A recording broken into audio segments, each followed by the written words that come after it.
John, what did they do to you? Blood-red Kool-Aid eyes stared back at me as drool dripped out of his mouth like one of those big dogs with the flabby lips. The creepy shallot-headed guy in the Supreme hoodie that stood behind John spoke. We saved his life, you loser, and now we want what's rightfully ours. So, give it here, chum bucket. Saved his life? But weren't they the ones who sent him on that roller coaster that went upside down? This wasn't making any sense, even though it was crystal clear.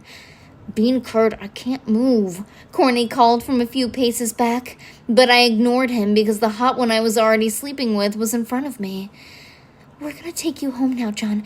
Everything's gonna be okay. You're safe. Home?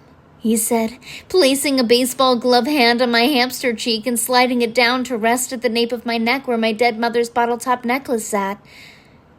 Benella, I am home, don't you see? Don't touch her, Corny said through gritted teeth. It was kind of hot how distressed he was. What? Did I just say that? My, you do run that mouth a lot, brother. Need I remind you who's in her coochie every night? He crooned, turning back to me and smiling like the Joker. This was the last piece of the puzzle, and you delivered it so well for me, he said, ripping the necklace from my throat like an angry thief. My mind was reeling. My mother's necklace. But it's a shitty little thing she made after a drunken craft night. I don't understand. The sound of butter boiling over filled my ears as he laughed, standing up above me.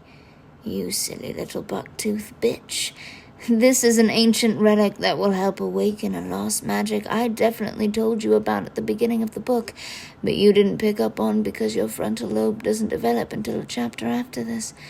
Bean Curd, move! Corny screamed, but my body was conveniently frozen in place. Thank you, Benella, John said, reaching a hand out towards me. You've been most helpful. Black smoke exploded from his long worm-like fingertips as he sent me flying like a plastic bag drifting 10 feet in the air and into Corny's chest, the edges of my vision blurring into darkness. Bean Curd,